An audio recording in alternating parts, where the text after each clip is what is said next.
नमस्कार, मैं रवि रोदन सिक्किम से सदीनामा द्वारा आयोजित ऑनलाइन कविता पाठ में अपनी एक कविता सुनाने जा रहा हूँ। मेरी कविता का शीर्षक है वल्लभ भाई, ये देश व्यापारियों का है। जर्जित लहूलुहान फटे हुए खेत की छाती में लहलाते अन्नों के मेले नहीं लगने से कर्ज में डूबा एक सरदार अपनी ही खेत की ऊंची नीम की टहनी पर अपनी ही पगड़ी को फंदा बनाकर आत्महत्या करता हुआ देश में वल्लभ भाई आपकी सबसे ऊंची प्रतिमा खड़ी है। मन के डंपिंग में 1000 टन मैल कुचल रखकर हाथ में झाड़ू लिए स्वच्छ अभियान के विज्ञापन करने की यहाँ जैसे होड़ लगी है देश भर के लोगों में, इसलिए सब सेल्फी लेने में व्यस्त है।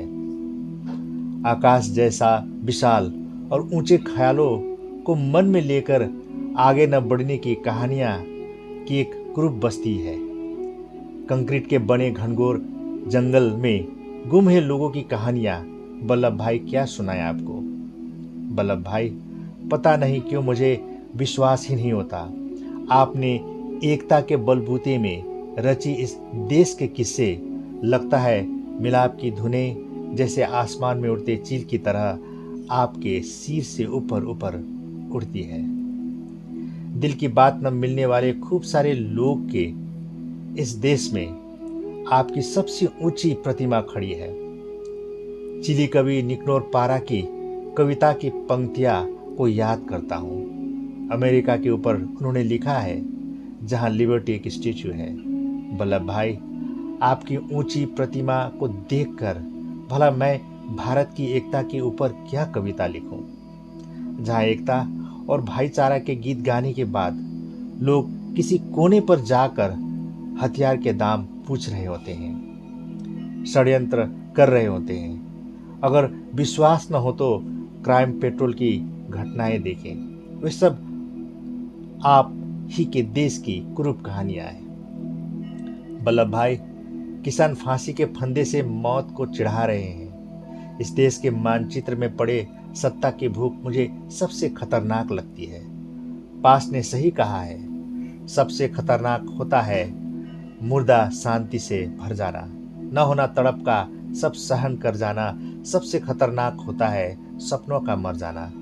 सपनों के सौदागर हमारे सपनों को रोंद कर हमारी वजूद को मिटाकर अपनी भूख मिटा रहे हैं। जिंदा तो हैं हम सब, पर मुर्दा से कम नहीं। सपने और भूख हमें क्यों एक ही लगती है। किसी दिन पेट भर खा लेना, लगता है अच्छे सपने देख रहे हैं। भूख की जंग में हर वक्त हारा हुआ और न जलने वाली चूल्हे की आग और गरीबी हटाओ, ये स्लोगन मन को झकझोरती है हर वक्त। आपकी ऊंची प्रतिमा के नीचे एक गरीब देश है।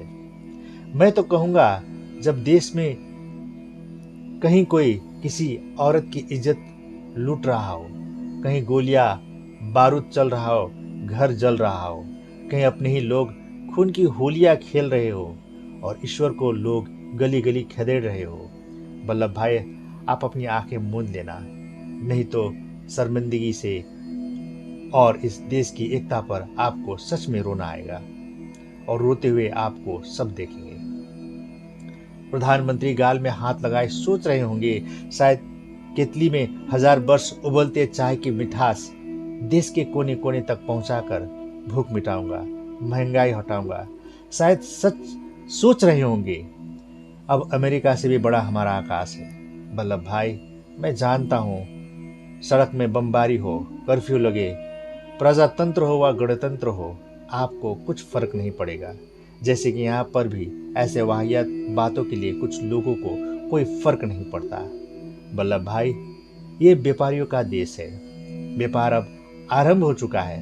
आपकी ऊंची प्रतिमा से भी ऊंची ऊंची फायदे के ग्राफ वे लोग बना चुके हैं। एक गरीब के घर में 2 वक्त की रोटी और दाल जहां नहीं जुटती, उसी देश में खड़ी है आपकी सबसे ऊंची प्रतिमा। आपकी ऊंची प्रतिमा से मुझे कोई गिला शिकवा नहीं। मैं तो बस सपनों के सौदागरों के विरुद्ध हूँ। वल्लभ भाई, आप देखते जाएं, देश बदलने की सोच बहुत कम लोग ही लेकर चलेंगे।